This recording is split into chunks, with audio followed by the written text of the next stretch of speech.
¿Qué tal? Bienvenidos a un nuevo video del podcast Parresia. El día de hoy me acompaña un invitado muy especial, el doctor Paniel Osberto Reyes Cárdenas, quien tienes un currículum como muy amplio. Pues eres maestro de filosofía y doctor en filosofía por la Universidad de Sheffield. Das clase de filosofía en la UPAEP.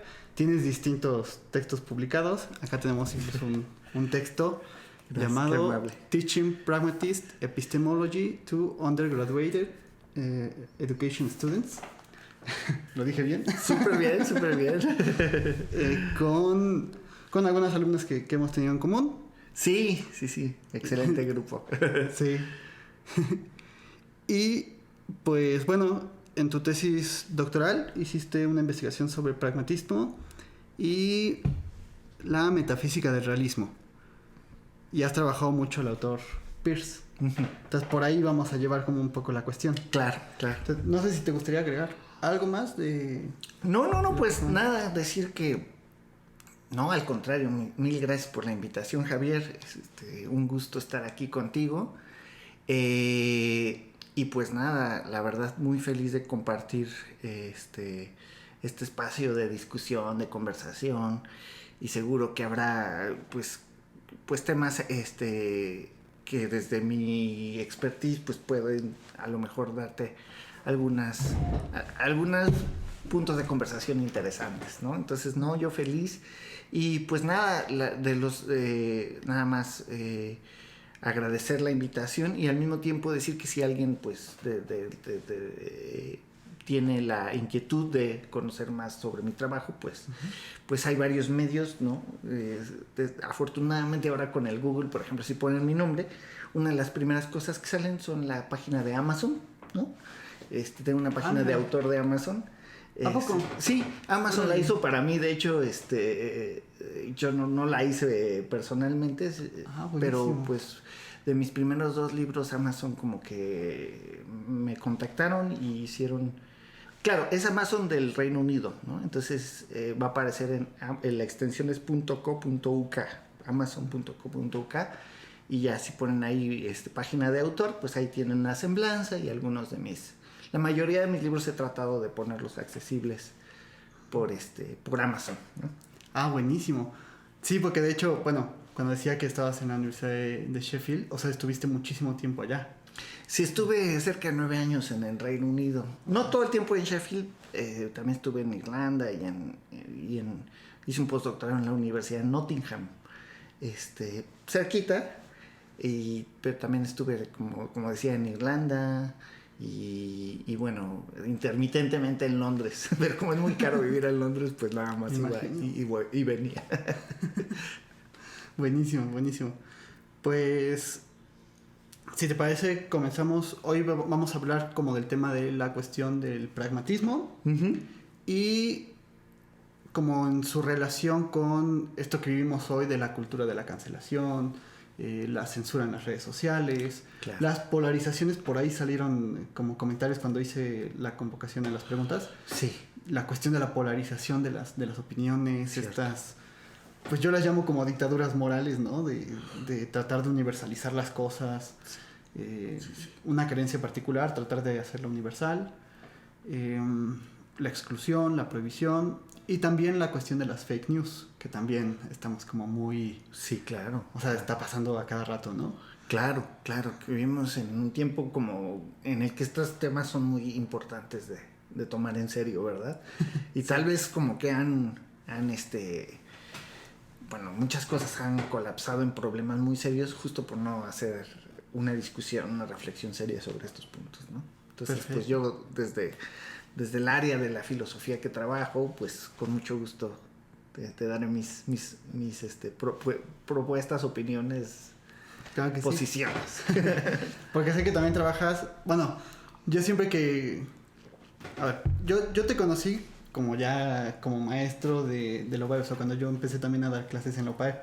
Claro. Pero ya te ubicaba desde antes. O sea, ya por ahí tenía como referencias a tu trabajo cuando yo era alumno. Oh, wow. Sí, siempre buenas referencias. Qué bueno. ya tenía como muy buenas referencias. Y sí, la verdad, siempre me hubiera gustado como tenerte de profesor en la clase de la filosofía, muy la verdad.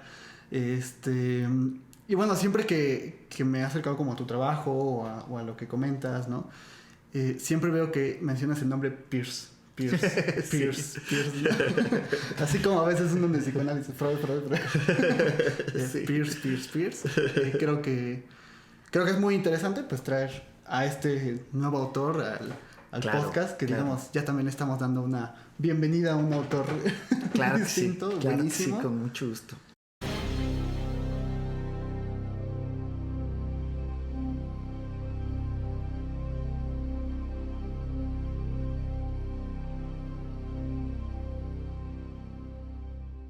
Sabemos que Peirce fue un filósofo estadounidense de los más importantes que ha tenido Estados Unidos, que su formación también fue que su formación original fue como científico, digamos, dedicado a la cuestión de la química. Claro, exactamente. Pero que, pues digamos, se dedicó como al trabajo de la lógica y a la cuestión del pragmatismo. Sí. Sobre todo, creo que hay una palabra clave. Tú también me corregirás, ¿no? Si me estoy equivocando. Pero sé que habla de la cuestión de la semiótica. O sea, que la semiótica es como una palabra muy clave del pensamiento de Charles Sanders Peirce. Así es.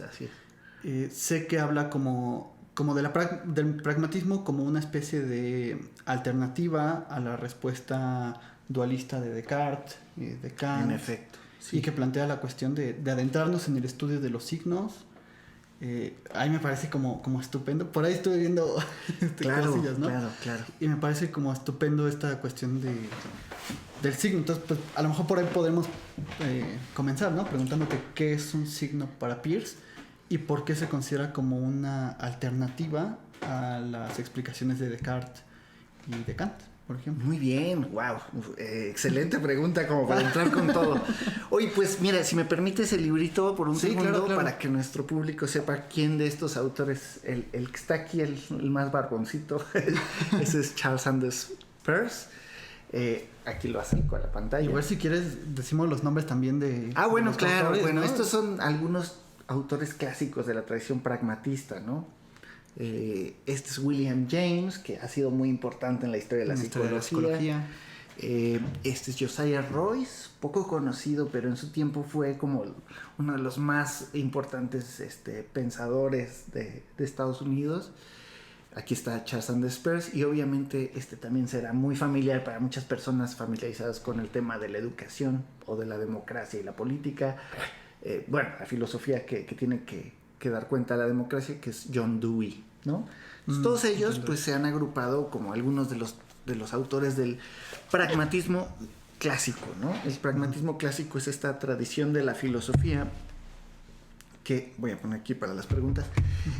Tradición de la filosofía que se basa en un principio lógico. Este principio lógico es un principio que ayuda a esclarecer el significado, ¿no? Y fue propuesto en efecto por Charles Sanders Peirce, ¿no?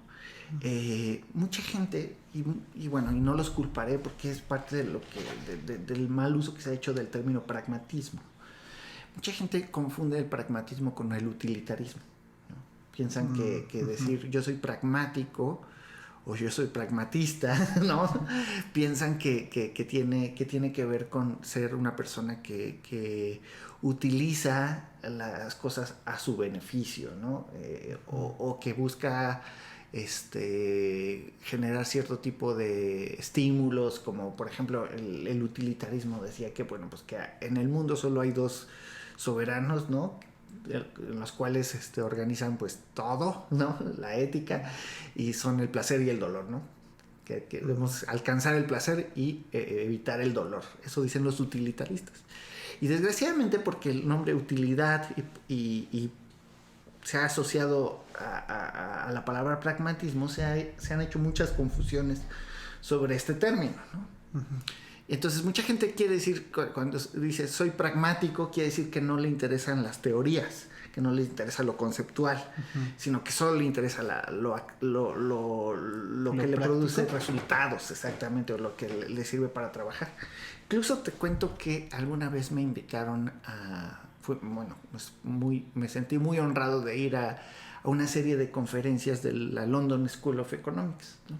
Entonces me invitaron allí a hablar del pragmatismo y lo primero que me dijeron, ¿por qué hay que hacer lo que funciona? ¿No? Partieron de esa presuposición de lo que era el pragmatismo. Y bueno, pues de ahí obviamente tuve que clarificar que el pragmatismo no es hacer lo que funciona, ¿no? Sino al revés, sino darse cuenta de qué son las cosas que... clarificar en qué consiste el pragmatismo. Bueno, toda esta introducción para decir que el pragmatismo descansa en una máxima, en un principio lógico que se llama la máxima pragmática. Y entonces, ¿qué dice la máxima pragmática? Dice que, hay muchas formulaciones, Peirce hizo distintas versiones de su principio. James popularizó una de esas versiones, pero en realidad Peirce le daba sobre todo un valor lógico, ¿no? a esa formulación. Y bueno, pues es un principio del significado que dice que todo concepto, toda idea, toda cognición, toda intelección, ¿no? Llamémosle como sea, todo...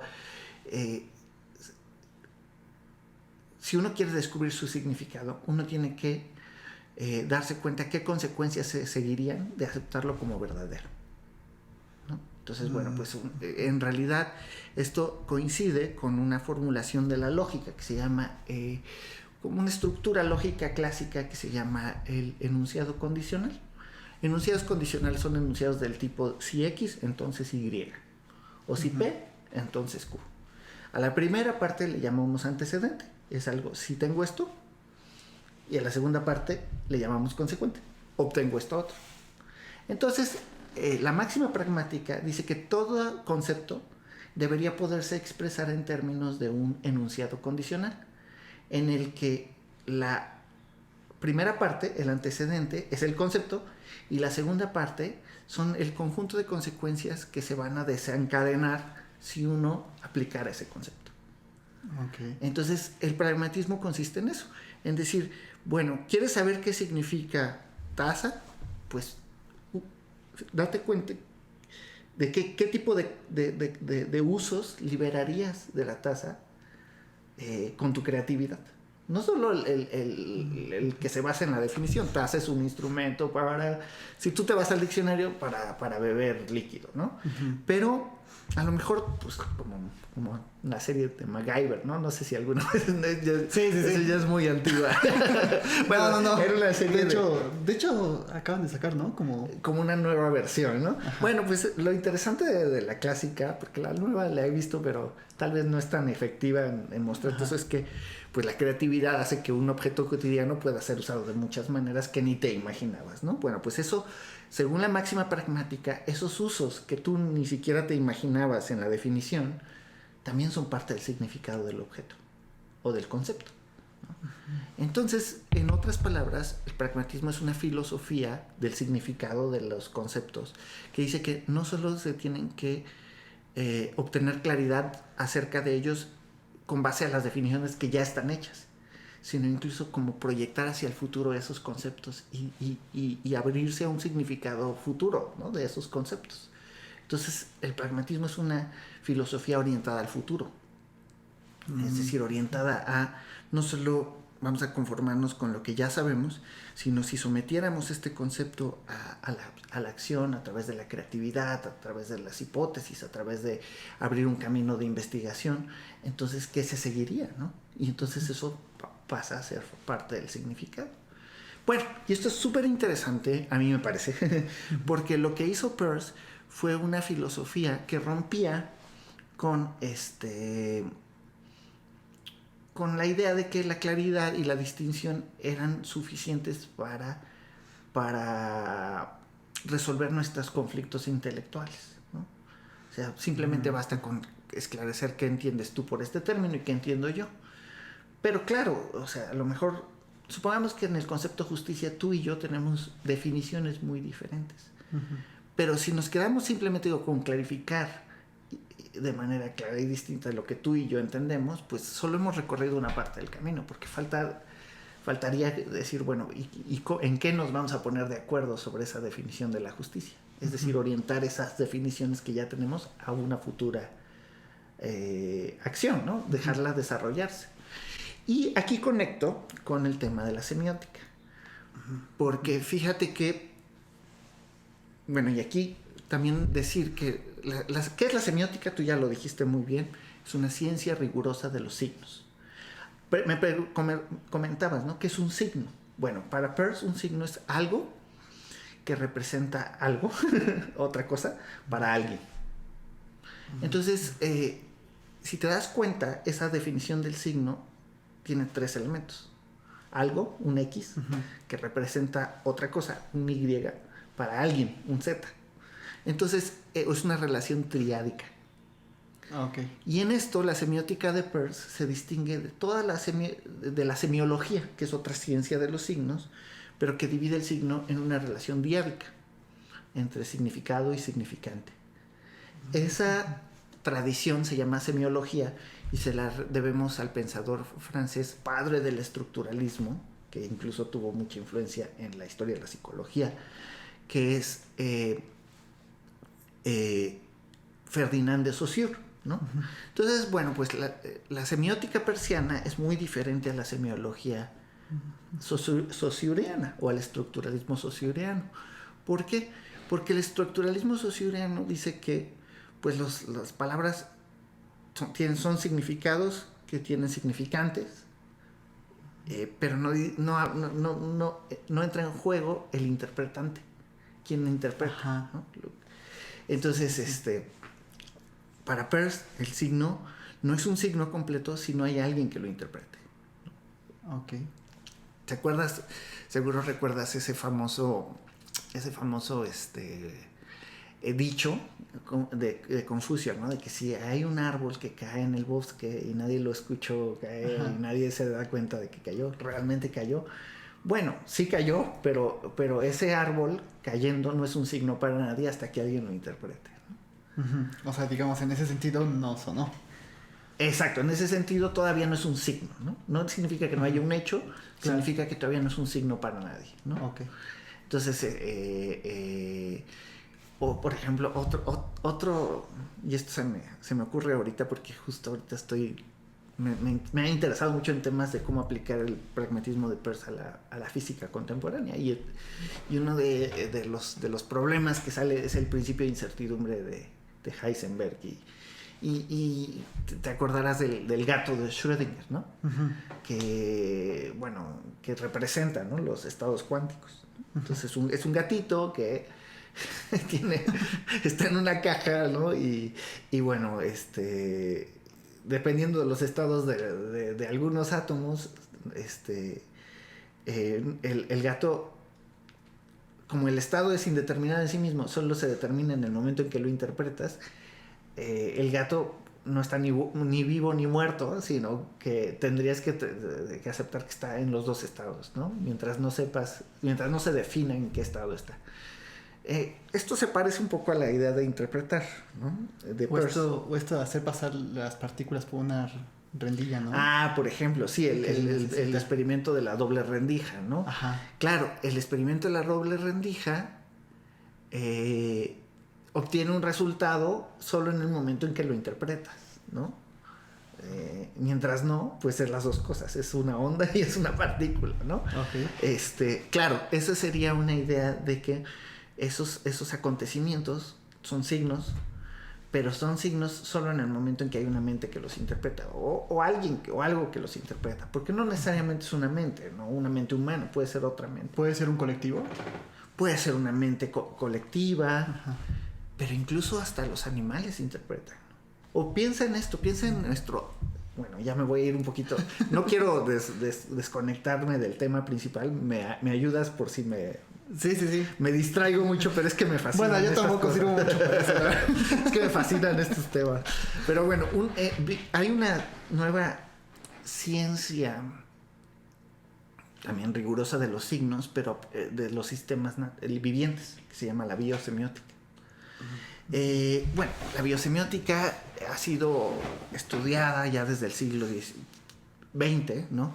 Por dos personajes, von Wexhull y otro de ellos es se me pasó su nombre, pero bueno, ellos proponen que en los sistemas vivientes también hay signos y lo primero que hay son los signos, antes incluso de los elementos materiales de los seres vivientes, ¿no? Para ser un ser viviente hay que ser una especie de signo interpretado. Ahora, el descubrimiento del ADN replanteó todo esto de una manera muy radical, ¿no? La biosemiótica se convirtió en una interpretación de primera línea de la biología. ¿Por qué? Pues porque ese código que está en en cada una de nuestras células, en los núcleos, y del cual se puede obtener casi toda la información de nuestro organismo, ese código pues está basado en 4 proteínas, ¿no? Que tú y yo sabemos que, del ácido ribonucleico, pero el organismo entero, interpretando ese código, va haciendo que nuestro sistema viviente se prolongue en su actividad viva. Uh-huh. En otras palabras, ¿no? Por ejemplo, yo dono sangre, ¿no? Dono sangre y pues dicen que podemos donar sin problema hasta medio litro, ¿no? Entonces dono medio litro de mi sangre y bueno, mi cuerpo sentirá una especie de descompensación y entonces mi organismo, a través del hígado, de la médula, etcétera, etcétera, va a empezar a tratar de producir esas células, glóbulos rojos, ¿no? Etcétera, para hacer más sangre. Bueno, pues ¿dónde va a recolectar esa información? Pues leyendo su propio código. Okay. Interpretando su propio código.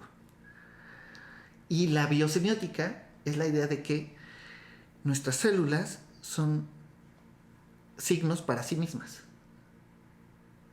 O sea, porque a través del ARN se están leyendo a sí mismas, se están interpretando. Entonces no necesitas una mente humana para interpretar los signos, basta con que haya algo que cumpla la función de interpretar.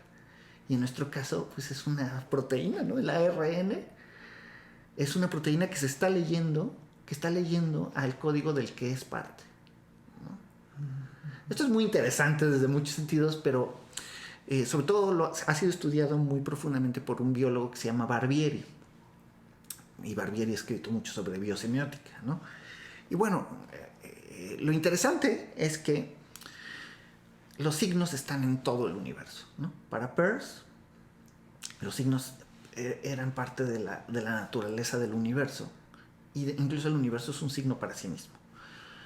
Y esto es muy interesante, pero esta relación entre signo, lo que significa, y quién lo interpreta, él le llamó signo, objeto, representamen, lo que representa, e interpretante, ¿no? Esta relación triádica, bueno, pues revolucionó la historia de la filosofía y revolucionó la historia de cómo interpretamos el pensamiento. Porque, como tú bien decías, la idea cartesiana de pensamiento es que nuestro pensamiento tiene que ser una idea clara, distinta, indudable, ¿no? Una especie de signo primigenio en nuestra mente, como el yo, ¿no? Cartesiano, claro. Que es algo sólido que ya no puedes dudar. En cambio, lo que dice Peirce es que todo signo, que no hay signo que esté aislado. Todo signo, para ser un signo, tiene que expresarse en otros signos. No hay signo desconectado de otros signos. No hay especie de signo primitivo, primigenio o primer signo, ¿no? Sino todo signo está conectado. Y luego esto es muy interesante porque uno de estos personajes, George Herbert Mead, que influyó mucho en la psicología y en la sociología con el llamado interaccionismo social, dice que el yo es el resultado de una interpretación mutua. El yo no es una especie de intuición interna, como dice Descartes, de nosotros mismos, que es inmediata, ¿no? No, está producida por la interacción con otros. Yo no sé que yo soy un yo hasta que hay un tú que me ayuda a reconocerme como un yo. Ah, mira. Entonces, en realidad, mi yo es una interpretación de mí mismo en virtud de mi relación con los demás, ¿no? Y esto incluso lo ha rescatado una nueva tradición en psicología que se llama la psicología del constructo personal, ¿no? Tengo un gran amigo muy interesado en Peirce y en su semiótica que se llama Harry Procter. No Harry Potter, sino Harry Procter. Sí, de pronto me sonó. Él ha escrito mucho sobre estos temas. Sí. Bueno, se ha interesado mucho en conectar a Peirce con esta idea de la idea del constructo social. De hecho, él no es el creador de esta tradición en psicología, sino que el creador es un discípulo de Mead, que se llama George Kelly. A lo mejor te suena porque Kelly inventó, además de hacer la psicología del constructo personal, Kelly inventó las rejillas cualitativas, ¿no?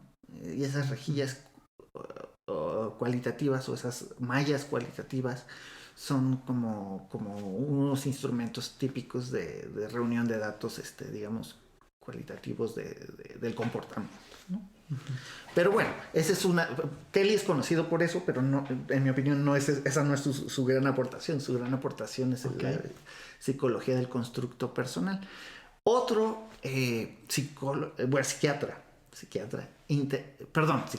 psicoanalista, Okay. Se me están mezclando las palabras. Otro psicoanalista que leyó a Peirce y a su semiótica y se sintió muy estimulado por ella para interpretar el psicoanálisis fue Lacan. Eso te iba yo a decir. Lacan leyó a la semiótica peirciana y le parecía que tenía este elemento que le estaba faltando a la interpretación tradicional del psicoanálisis. Y entonces puso el interpretante en la ecuación. Eso te iba a decir, perdón que te interrumpa, porque no, precisamente cuando hablabas de esto del yo se configura a través de también el contacto con un tú que me dice yo. O sea, a mí me sonó como sumamente lacaniano y también muy, muy freudiano esa cuestión. Claro, en realidad, pues este dinamismo del yo como una especie de constructo, no es... Ahora, cuando uso la palabra constructo, no quiero demeritar, ¿no? No quiero decir que es algo secundario, ¿no? Claro. Obviamente el núcleo de nuestra persona es importantísimo y para cada uno de nosotros, ¿no? Porque eso es nuestro yo, ¿no? Pero ese yo, descubriéndose a sí mismo, no es una especie de ser dentro de mi ser monolítico, ¿no? No es una especie de homúnculo, como decían, dentro de mí, ¿no? Al que nadie puede acceder. No, al revés, el yo es algo que vamos construyendo y esto es muy interesante porque es muy pragmatista. Es un yo abierto al futuro, ¿no? O sea, mi yo no solo es lo que yo ya he sido, sino mis proyectos. ¿Cómo me voy a proyectar? Por la misma máxima pragmática, ¿no? Claro. Entonces, por ejemplo, en el interaccionismo social, dice que el yo se construye socialmente, pero además tiene que proyectarse socialmente, ¿no? O sea, y por eso pues tenemos que hacer leyes que respeten la dignidad de las personas, etcétera, etcétera. Perdón, todo esto bueno, es que la conversación contigo es muy interesante, ¿no? Sí. Pero bueno, entonces aquí hay 3 elementos del pensamiento de Peirce que son muy interesantes. El pragmatismo, que descansa en esta máxima pragmática, que es un principio lógico del significado, y que desencadenó esta tradición de pensamiento, ¿no? Que no tiene nada que ver con el utilitarismo, por lo que ya dijimos. Segundo, la semiótica, que de hecho la máxima pragmática es una máxima semiótica, ¿no? De cómo entender el significado de algo dejando que ese significado se vaya que vaya desencadenándose sus interpretaciones, ¿no?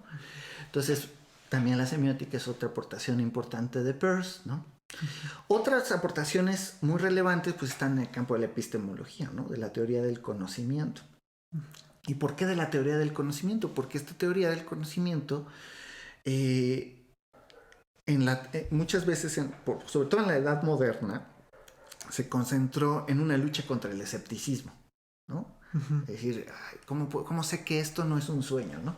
¿Cómo sé que no estoy todavía en mi cama y que no he llegado a mi cita todavía con Javier para el podcast y lo estoy soñando, ¿no? Entonces, bueno, pues viene toda esta preocupación o ansiedad cartesiana de que si estoy en la realidad o no, y si es confiable los datos de mis sentidos o no, etcétera, etcétera. Y bueno, si uno busca una especie de certeza absoluta cartesiana, pues está imposible salir de ese atolladero, ¿no? Porque él mismo no pudo, ¿no? Porque además lo único que tienes son las evidencias. Exactamente. Como para comprobar o sea, como para... Él decía que para comprobar como cierta cuestión verdadera del pensamiento, había que remitirse a las evidencias. Pero luego dices, ajá, ¿y cómo sé que esas evidencias? Exactamente. ¿Quién podría ponerlas en duda bajo el mismo estándar que está pidiendo, ¿no? Que me suena mucho como a esto de Alicia en el País de las Maravillas, cuando dice, bueno, ¿y cómo sabemos que no estamos todos muertos y que en realidad este es el sueño como de un monstruo por ahí que nos está soñando y que cuando se despierte, ¿no? Exactamente. Desaparecemos. Exactamente. Mucho de lo que hace Lewis Carroll en Alicia del País de las Maravillas es ponernos estos experimentos mentales tradicionales en cuento, ¿no? Son muy interesantes, ¿no? Hay muchos ejemplos súper interesantes que podemos extraer de allí, como también el tema del tamaño, ¿no? Ajá. ¿Es el tamaño algo basado en nuestras perspectivas o es algo objetivo, ¿no? Y entonces, bueno, pues también nos deja un poco esa duda, ¿no? En fin, sí es cierto. O sea, si uno exige a la evidencia esa especie de certeza total, entonces probablemente uno nunca salga de ahí, ¿no?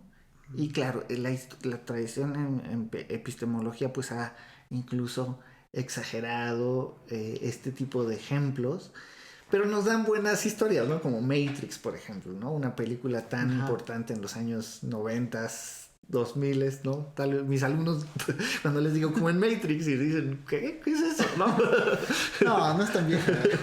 Según yo, no, pero pues O bueno, puede ser. Sí.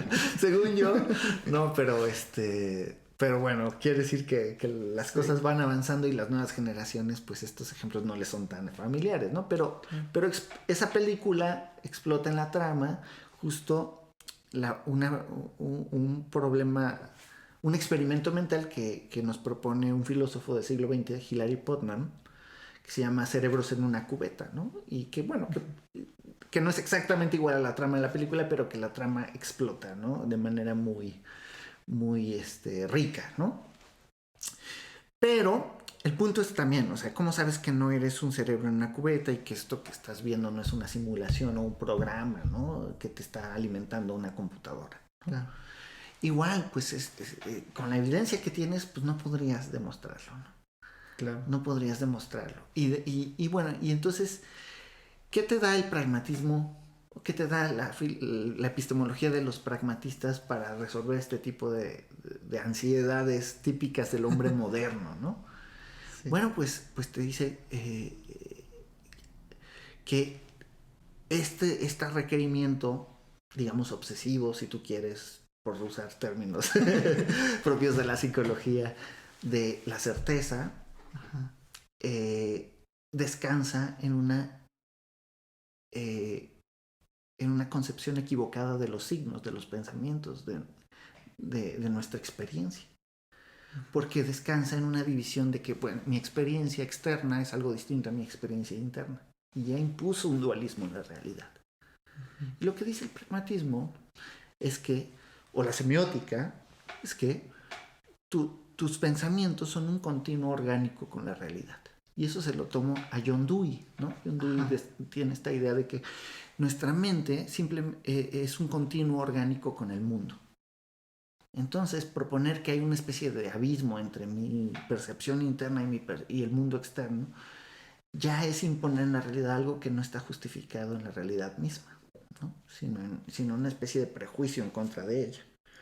Entonces, bueno, para no hacer larga la historia, parte de esta condición del hombre moderno, que viene en cierto modo desde el fin de la Edad Media y con Descartes se fortalece, etcétera, etcétera, pero es parte de la condición del hombre moderno, nos ha llevado a muchas de nuestras posiciones contemporáneas con respecto a la verdad. Sí, claro. ¿No? Porque mucha gente piensa que como no hay una manera de llegar a una verdad indudable al sentido cartesiano, entonces ya no hay verdad. Y entonces, ¿en qué colapsa eso? Mucha gente colapsa en un relativismo. Que tu verdad no es mi verdad, ¿no? O no hay una cosa como la verdad, ¿no? Sino lo que es la verdad para ti, lo que es la verdad para mí. Todos tenemos una opinión, pero toda opinión es válida, toda opinión es verdadera. Pues resulta que esto nos lleva a una postura insostenible, ¿no? Sí, claro. Una postura insostenible, porque bueno, sí, con ese tipo de posturas la ciencia no avanzaría, tampoco nuestro conocimiento personal, etcétera, ¿no? Sí, porque entonces estaría bien pensar que un termómetro te puede matar las neuronas, porque pues digamos, si todo es relativo y pues eso también sería válido. Lo que nos lleva a nuestro tema, ¿verdad? Al tema de las fake news. ¿Qué onda con las redes sociales, no? Sí. ¿Qué onda con... Es verdad que los medios electrónicos hoy nos han alcanzado...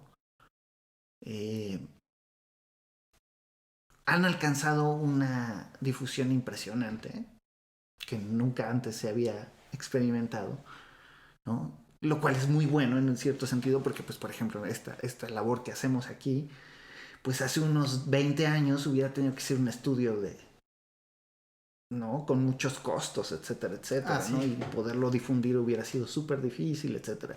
Y hoy nos es fácil, ¿no? Expandir el pensamiento, las ideas. Pero claro, todo es una espada de doble filo, ¿no? Claro. Porque es como si tú... perdón, voy a hacer una metáfora, ¿no? Es como si antes hubiera habido un micrófono al que era muy difícil acercarse, ¿no? Había que cruzar muchos niveles para poder llegar al micrófono y decir lo que uno piensa. Sí. Y hoy el micrófono está en manos de casi todos nosotros, ¿no? Sí, pero claro, de todos nosotros, porque, ¿no? O sea, ya, incluso si no tienes una compu o algo, pues puedes ir a un café internet, abrirte tu cuenta y exactamente, lo que quieras. Exactamente. Y puedes decir cualquier cosa, ¿no? Entonces, esto también conlleva un riesgo, ¿no? Que, bueno, pues entonces, como todos tienen una voz, se puede volver o una especie de foro en el que escuchamos más opiniones, o se puede volver una cacofonía. Sí. Es una especie de ensordecimiento porque todos queremos gritar y decir lo que creemos al mismo tiempo, ¿no? Sí. Sin ningún orden sobre cuál es nuestra fundamentación sobre lo que estamos diciendo, etcétera, etcétera, ¿no? Y esto lo vincula a lo que veníamos comentando por el tema justo que nos concernía antes, que es la condición del hombre moderno, ¿no? Uh-huh. Que si no encuentra una especie de certeza absoluta, se va al otro extremo, que es el relativismo, el escepticismo, uh-huh. El nihilismo, ¿no? No hay verdad. El trivialismo, todo es verdad. El relativismo, no, pues cada quien tiene una verdad distinta. O el nihilismo, ¿no? No hay nada que sea la verdad, ¿no? Uh-huh. Entonces, yo creo que uno de los fenómenos que estamos contemplando en nuestro tiempo es que, por un lado, hay unos grandes beneficios, como lo estamos viviendo en las nuevas tecnologías que nos permiten difundir las ideas, alcanzarnos unos a otros sin tener un gran acceso a grandes capitales para expresar nuestras ideas y nuestras opiniones. Pero por otro lado, también se ha vuelto una cacofonía, ¿no? En el que cualquiera dice cualquier cosa, ¿no? Claro. Y entonces la pregunta que me hacías al principio es, ¿hay o no que regular esto, no? Y es difícil contestarla, ¿no? Porque, en efecto, o sea, ¿cuál es uno de los riesgos que se puede correr? Pues que hay una sola opinión oficial, ¿no? Uh-huh. Que antes, por ejemplo, bueno, todavía en algunos países hay gobiernos totalitaristas que dicen que es verdad y que no es verdad, ¿no? Como China, ¿no? Que ya está empezando esta regulación de las redes sociales. Totalmente. Y tienen su versión muy, muy fabricada de lo que cuenta, lo que se puede decir, lo que no se puede decir, ¿no? Sí. Muchas de las cosas que nosotros vemos como ciencia ficción allá ya están pasando. Y que nos parecen abiertamente una ruptura con la libertad de las personas, pues allá la viven de manera cotidiana, ¿no? Claro. Aunque obviamente no. Aquí entra otro aspecto, ¿no?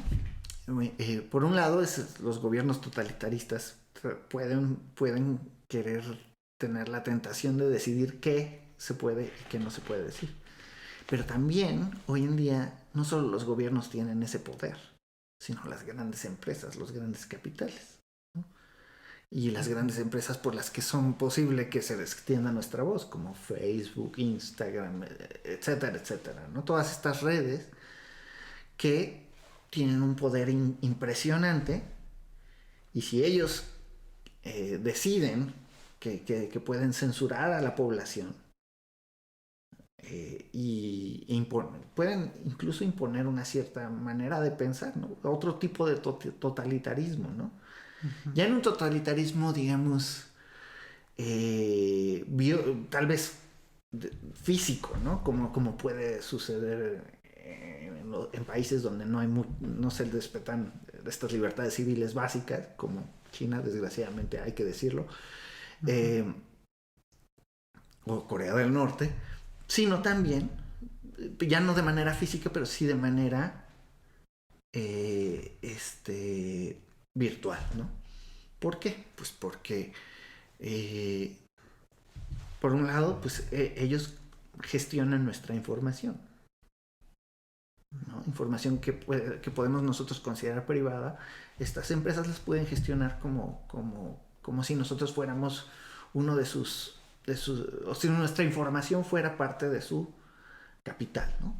Uh-huh. Por otro lado, también determinando qué es apropiado decir y qué no, qué es lo políticamente correcto y qué no, ¿no? A mí me sorprende muchísimo, ¿no? Por ejemplo, hace poco que justo en el tema de los fake news, Facebook inauguró una suerte de software que interpreta según las opiniones políticamente correctas qué es verdad y qué no. No según la relación con la evidencia, sino según las opiniones que le son agradables a Facebook. Entonces, esto pues a mí me parece tremendo, ¿no? Tremendo, porque ¿cuál es el riesgo de todo esto? Bueno, pues que esta es otra manera de olvidarse de la verdad, ¿no? Sí. Y entonces tú puedes decir algo que es completamente verdadero, pero como este software lo califica como inapropiado, lo cataloga como fake news, como noticias falsas, ¿no? Uh-huh. Y esto pues es una nueva manera de control que pues puede ser preocupante, ¿no? Puede disminuir nuestra libertad, pero también puede disminuir nuestro crecimiento intelectual como sociedad, ¿no? Puede incluso revertirnos a posiciones que pensábamos que ya eran superadas, ¿no? Imagínate, tan solo en la creación de contenido, por ejemplo, pasa lo mismo. O sea, si tú dices ciertas palabras, pues ya no se recomienda tu video. Creo que sabes lo que nos pasa acá. Tal vez nos pueda pasar esto, ¿no? Porque hay opiniones que yo pienso que no tienen que ver. Como lo que dijiste de China, por ejemplo. Sí. O sea, es que lamentablemente en China se pierden muchas libertades individuales. Y entonces ya estamos catalogados, ¿no? Por el software como algo que no debería publicarse, ¿no? O que es políticamente incorrecto decir. Y entonces esa preocupación por estar con la opinión del statu quo, ajá, ¿no? Con la opinión, digamos, aceptable, nos limita con la correlación con la evidencia, con la verdad, ¿no? Con la realidad, con la experiencia. Claro. Entonces yo creo que pero por otro lado hay excesos, ¿no? También se puede inventar y decir cualquier cosa, ¿no? Sí. Y entonces la pregunta es cómo encontrar ese balance, ¿no? Y yo pienso que, aunque obviamente este tema es completamente nuevo y estos autores no lo hubieran podido haber considerado, la vitalidad de ese pensamiento todavía aplica al siglo XXI, ¿no? Uh-huh. Yo creo que aplica al siglo XXI Y tal vez lo que ellos nos podrían decir, ¿no? Pienso sobre todo en Dewey y en Peirce, para quienes el crecimiento de la ciencia, del entendimiento de los problemas, el futuro abierto que presupone el conocimiento humano, los signos indefinidamente, como decía Umberto Eco, ¿no? La semiosis infinita, o sea, el crecer en entender las cosas no tiene un límite, ¿no? No habría por qué ponerle límite. Umberto Eco, por cierto, que muchos lo conocerán como un autor, un novelista, un gran medievalista, no solo es un autor de novelas, ¿no? Sino era un gran semiotista, ¿no? Era un profesional de la semiótica y utilizó la semiótica para muchas de sus ideas filosóficas. Pero bueno, lo que dice Eco a mí me parece que es muy relevante para nosotros hoy. Y lo que dicen nuestros autores, que es que, por un lado, el crecimiento de la ciencia y del acercamiento a la verdad es correlativo al crecimiento de las virtudes intelectuales de una comunidad. Entonces, yo pienso que, aunque estamos en unas circunstancias bien complicadas, ¿no? En nuestro tiempo, frente a por un lado, el extremo de las fake news, ¿no? La posverdad, ¿no? Cualquiera puede decir cualquier cosa e inventar incluso algo para descalificar y además mostrar una versión distorsionada de la realidad. Pero por otro lado, ¿no? La censura, ¿no? Puede ser este otro extremo, ¿no? Entonces, ¿qué hacer, no? ¿Tenemos que inclinarnos a uno de los dos lados? ¿O tenemos que alcanzar un equilibrio con nuestra propia virtud intelectual, tomando las riendas de nuestro crecimiento intelectual? Y justo los pragmatistas nos proponen ese tipo de soluciones. Sobre todo, John Dewey creía en la educación con una perspectiva democrática. Pero claro, lo que él define como democracia es muy diferente a lo que a veces popularmente entendemos como democracia. Popularmente podemos decir, democracia es que todos voten. Sí, pero eso es un aspecto de la democracia, ¿no? Claro. Pero todos pueden votar, o sea, si todos votan, pero todos están manipulados, ¿será eso una verdadera democracia? ¿No? Pues yo no lo vería como un aspecto, como un comportamiento democrático, ¿no? Porque además es algo que sí pasa ahorita, o sea, aparentemente todo el mundo puede opinar lo que quiera y también como que tenemos esta ilusión moderna de la libertad, de, yo digo lo que a mí se me ocurre y exactamente. Lo que yo digo no está determinado por nada. Exactamente. Y yo creo que la idea de Dewey es muy vital para nosotros hoy en día. Democracia es tener la capacidad de decir públicamente, de ayudar a públicamente determinar lo indeterminado y así encontrar pues un camino hacia la verdad de las soluciones de los problemas que nos plantea la realidad, ¿no? Dice Dewey que nuestra experiencia está marcada por este carácter problemático, pero que eso es bueno porque nos estimula el pensamiento. Es decir, tú te encuentras todos los días con situaciones indeterminadas, tratas de reflexionar en cómo determinarlas y al determinarlas das un paso y ese paso es democrático. ¿Por qué es democrático? Porque tú abres esa solución al problema a la sociedad y entonces ayudas a los otros a encontrar nuevas soluciones. Por eso la salud, según Dewey, la educación, todos estos aspectos son espacios vitalmente democráticos en los que te formas para ejercer este carácter público del conocimiento, ¿no? Claro. O sea, lo que es público, lo que nos hace democráticos es que compartamos el conocimiento. No solo que digamos cosas, ¿no? Sino que ayudemos a hacer más razonable a la sociedad. Esa es la democracia en el contexto deweyano. Bueno, obviamente dice muchas más cosas, pero creo que esto es muy útil para nosotros hoy en día, porque se nos presenta una aparente dicotomía, o censura o todos dicen lo que sea, ¿no? Sí. Y lo que nos proponen los pragmatistas como Dewey, como Peirce, es, no, mejor que la comunidad crezca, en virtudes intelectuales, y así no habría necesidad ni de censurar las cosas, por un lado, ni de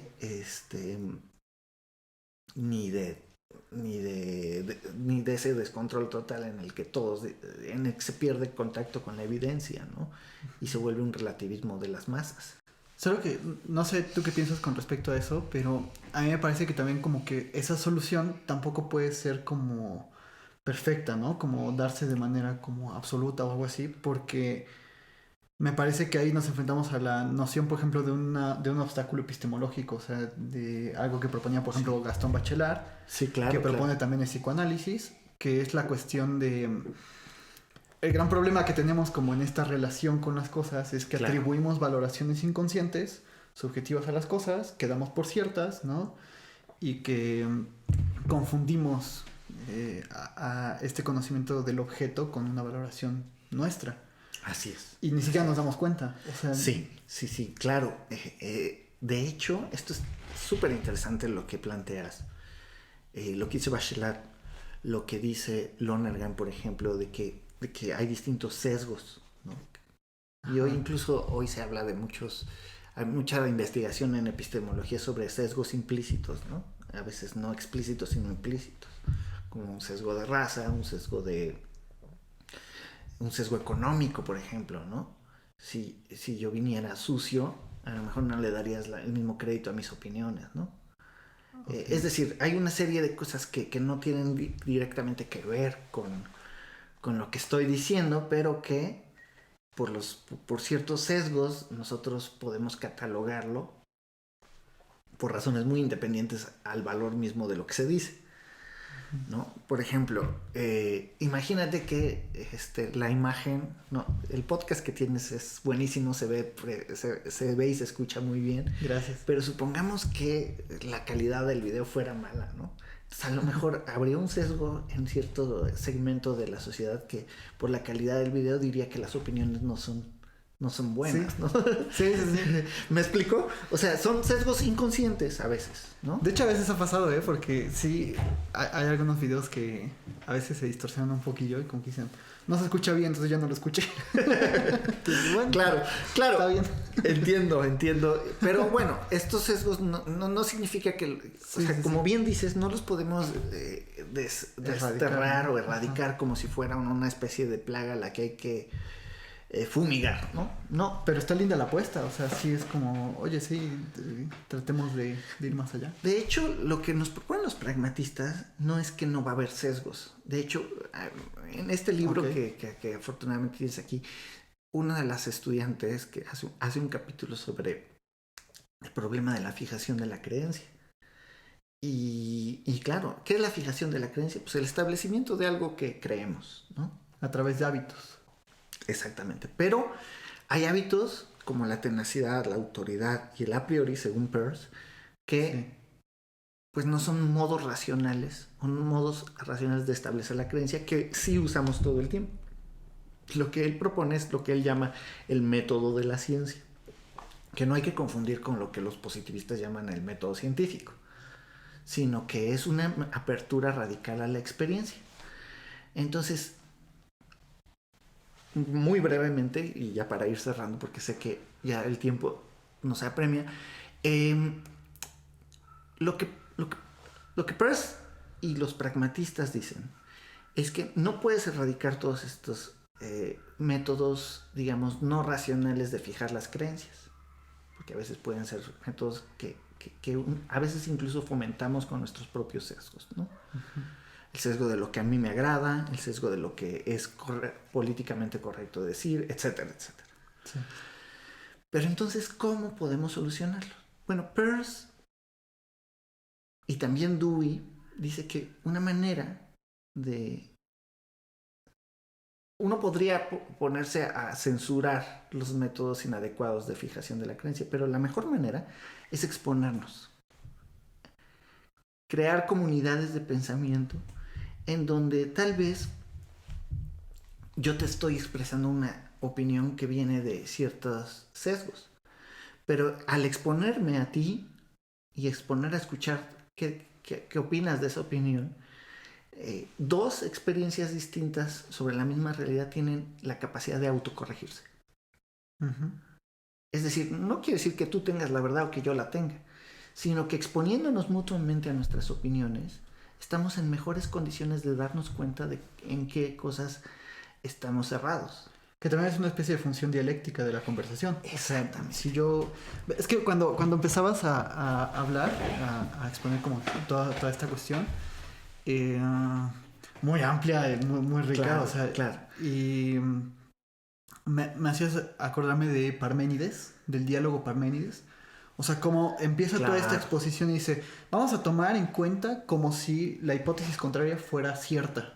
Claro.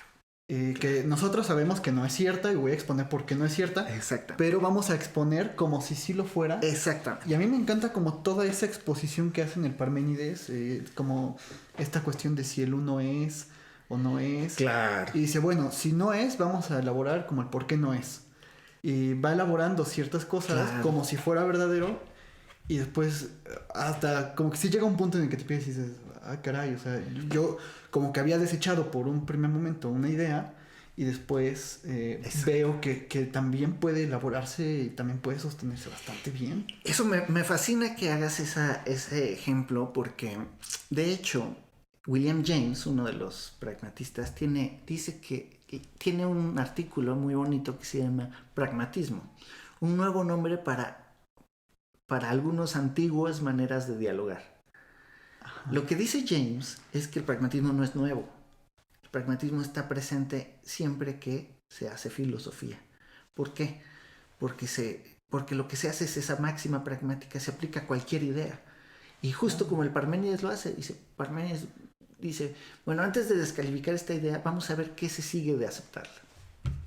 Y si se sigue un absurdo, pues entonces la rechazamos, ¿no? Que es lo que justo hace muchas veces Platón, sin darnos cuenta en los diálogos, nos lleva a darnos cuenta que sostener cierta interpretación de las cosas nos va a llevar a un callejón sin salida. Pero está bien, porque ya exploramos la ruta. Ya sabemos que no es por ahí. ¿Por dónde no? ¿No? Esa información es importante. Y por eso James dice, el pragmatismo no es algo nuevo, siempre ha estado en la historia del pensamiento. Consiste en darnos cuenta de dónde nos llevan las ideas, ¿no? Esto también lo dice Peirce, ¿no? Con el tema de que liberar las interpretaciones de un signo, ¿no? Entonces, que también lo hace dialécticamente a través de las preguntas, ¿no? Distintos enfoques en la historia de la psicología, como lo es el psicoanálisis, ¿no? Las preguntas no deben no deben encaminar al paciente, sino deben ser reveladoras de las distintas encrucijadas en las que está el paciente. Claro, ¿no? Digo paciente solo por saber quién está en qué parte del diálogo, ¿no? Pero no porque presuponga que tiene una enfermedad. Claro. ¿No? Entonces, bueno, me parece muy interesante que hayas mencionado eso, porque justo, en efecto, creo que lo que ellos nos propondrían es que necesitamos exponernos unos a otros, pero exponernos de manera sistemática y razonable y teniendo como estrella polar una búsqueda de la verdad que es independiente de nosotros, ¿no? Okay. Eso sí lo afirman y en eso se parecen pues a toda la historia del pensamiento, ¿no? Un amor por la verdad que es irrestricto, ¿no? Sí. Y en eso pues es una respuesta, ¿no? A la modernidad. Hay varias respuestas a la modernidad. La posmodernidad es entonces ya no se puede tener esa verdad, pues ya ni modo. Sea lo que sea, ¿no? Sí. En cambio, la respuesta de los pragmatistas me parece más razonable. No porque estén mal los posmodernos, sino simplemente porque es una reacción. Y en este caso es más bien, en vez de reaccionar, como dicen en inglés, ¿no? O sea, tenemos que tirar el agua de la bañera, pero sin tirar al bebé. ¿No? Sí. O sea, y entonces a veces cuando la respuesta de la posmodernidad a la modernidad quiere deshacerse de lo malo de la modernidad, pero se deshace de todo, ¿no? Sí, y lo que dicen los pragmatistas es, no, Hay que sanear un poco las aguas, pero quedarnos con lo valioso. ¿Con posmodernos te refieres a Foucault, Heidegger? No tanto a Foucault y Heidegger, sino a los autores como Lipovetsky, Lyotard, que se reconocen, que abogan por o Bátimo, que abogan por una especie de una suerte. También no los catalogo exactamente ahí, pero suelen abogar por una suerte de relativismo, de Rorty, ¿no? Por ejemplo, es un caso muy interesante de este tipo de propuesta, de que al final no hay una verdad, etcétera, etcétera, ¿no? Te lo pregunto precisamente porque a mí me parece que incluso van conectados ciertas cosas que yo he visto en Foucault o Heidegger o así, con esto que estás comentando. O sea, digamos, en Heidegger siempre está la cuestión de realizar una apertura ontológica del fenómeno, que el fenómeno se nos muestre, y toda esta cuestión, ¿no? O sea, más allá a lo mejor de las imposiciones categoriales que yo le pongo. Claro. Yo creo que la fenomenología y la tradición pragmatista tienen muchos elementos en común. Y tanto así que Peirce mismo, su método, él le llama, eso es una fenomenología, ¿no? De categorías. Le llama con un nombre que técnicamente es equivalente a fenomenología, pero tal vez lo hizo como por este deseo de decir que lo peculiar de su método, ¿no? Sí. Pero le llama faneroscopía. Pero es la misma raíz. Fenómena es lo que se aparece, ¿no? Y logos tratado, fenomenología sería ese estudio sistemático de lo que se me aparece en cuanto se me aparece. Ah. Mientras que la faneroscopía sería scopus, es observación. Y fanerón es la misma, viene de la misma raíz de fenómena, que es fenos, aparecerse.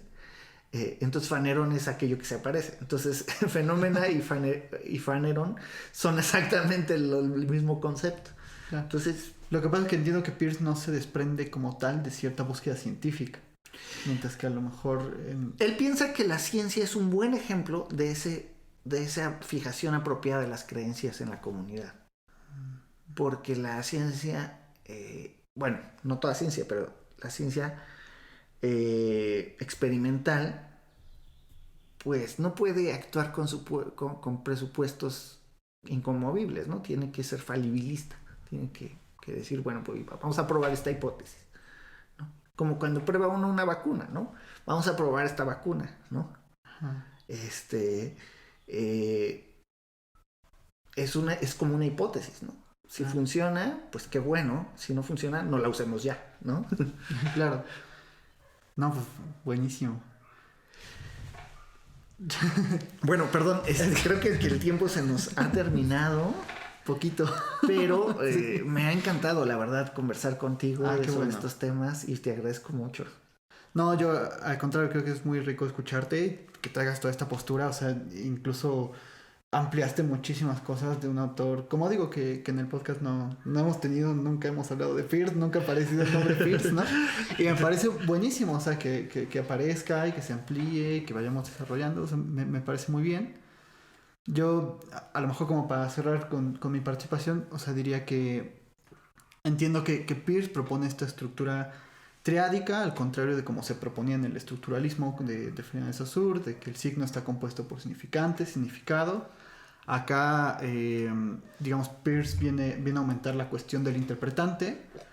Por ahí leía que para Peirce, digamos, el signo crea un interpretante en relación con un objeto, o sea, en el sentido de que el signo funciona como una forma de mediación. Exactamente. Que incluso a mí me parece por ahí, digo, no lo sé, no soy persiano ni nada, ¿no? Pero me parece como una cierta... Tiene como muchos parecidos con la cuestión del fantasma en Lacan. O sea, claro, de que el fantasma es como este prisma a través del cual nos relacionamos con objetos. Sí. A lo mejor hay sus cuestiones diferentes, ¿no? Pero entiendo que, no sé, para mí lo rico de este pensamiento que traes es que esta relación con el objeto, esta relación entre el interpretante y el objeto a través de un signo, pues digamos, puede ser inmediata y estática, quedarse ahí, o también puede ser dinámica, puede ser, por ahí veía que podía ser de forma emocional, energética o científica, ¿no? en la medida en la que también nosotros estamos dispuestos a cuestionar, digamos, esta relación que tenemos con los signos. Claro. Y me parece buenísimo como con todo esto que vamos sacando de las fake news y todo eso. O sea, el cómo cada quien cree su propia verdad y así. O sea, lo hablábamos antes del podcast. O sea que a veces con el psicoanálisis pasa que hay muchísimos prejuicios y mucha gente se deja llevar por ellos. Así como, bueno, Freud hablaba puro sexo. Y ya, ¿no? Claro, o sea, y que a veces cuando uno dice lo que me molesta a lo mejor no es ni siquiera que se piense eso, es ok, vamos a pensar que Freud solo hablaba de sexo y llevemos eso a sus máximas consecuencias, vamos a ver que es un absurdo porque si lo comparamos con lo que en verdad decía, con lo que dice, claro, no se sostiene vamos esa a ver interpretación. Que no se sostiene. Exactamente. Que a lo mejor lo que molesta es como esta inmovilidad de ciertas certezas, ¿no? Exactamente. Creo que justo has recapitulado muy bien todo lo que conversábamos, porque creo que ese es el aspecto vivo y vital que todavía el pragmatismo, como una filosofía para el siglo XXI,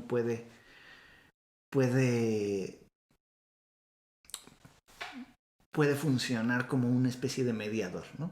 Claro. Un signo de mediación que establece puentes entre circunstancias en las que necesitamos expandir el conocimiento. Entonces estoy completamente de acuerdo contigo y ayuda a una mejor y más justa interpretación de las distintas tradiciones intelectuales y particularmente creo que aquellas que han sido tratadas con poco respeto, ¿no? Como bien lo mencionas acerca del psicoanálisis, ¿no? Claro, y Foucaultianamente incluso lo diría como nos ayuda a romper esta cópula que hacemos entre saber y verdad. Exactamente. Es decir, o sea, a ver, a lo mejor lo que sabemos no alcanza, ¿no? Claro. No alcanza. Sí, exactamente. La verdad no es algo que se alcance, decía Peirce, como que se capture en una proposición, sino que es algo hacia lo que gravitamos cuando estamos en el camino de la investigación. ¿Podemos gravitar en contra de ella? Sí, pero eventualmente se notará. Buenísimo. ¿No? Y entonces hay que generamos hábitos que nos orientan hacia la verdad, pero la verdad ese es el límite ideal, digamos, ¿no? Buenísimo. Pues si te parece, vamos cerrando este capítulo para que empecemos a grabar un gusto. siguiente. Gracias por tenerme presente, Javier. No, al contrario, para mí es un gusto, o sea, lo dije al inicio del capítulo, lo repito ahorita, o sea, para mí es un gusto tenerte por acá. Ya llevaba muchísimo tiempo que quería invitarte, a veces por esta condición de la pandemia y así, sí, dije, entiendo, mejor me voy esperando, vamos, por ahí también voy trayendo a gente que a veces se puede meet en Zoom, digamos, con las posibilidades que tenemos. Qué bueno que hayas accedido como venir aquí en presencial y pues creo que también le da como un toque muy rico a la conversación. Gracias, sí, yo también me hace ver bien personas que no sean por una pantalla. Yo me voy como muy, muy enriquecido por todo lo que platicamos y pues ¿qué más? También agradecerle a quien nos está escuchando. Pues muchísimas gracias por todo tu apoyo. Esperemos que te haya gustado este contenido. Si te gustó, déjanos tus comentarios, déjanos tus dudas, pues también tus observaciones. Si quieren agregar algo más, algo que no se haya abordado a lo mejor. Pues bueno, la invitación siempre está abierta. Y por ahí voy a poner también tus datos de contacto. Claro que sí. Vamos a grabar un segundo episodio respondiendo sus preguntas de Instagram y Facebook para la siguiente semana. Y pues perfecto. Nada, te dejo la última palabra. Muchas gracias por la invitación, Javier. La verdad disfruté mucho nuestra conversación. El tiempo se nos fue volando porque está muy interesante los temas que estábamos conversando. Entonces te agradezco esta oportunidad. Y pues nada, estaremos pendientes de lo que dicen lo que intercambiamos con la audiencia, ¿no? Perfecto, claro que sí. Gracias. Muchísimas gracias.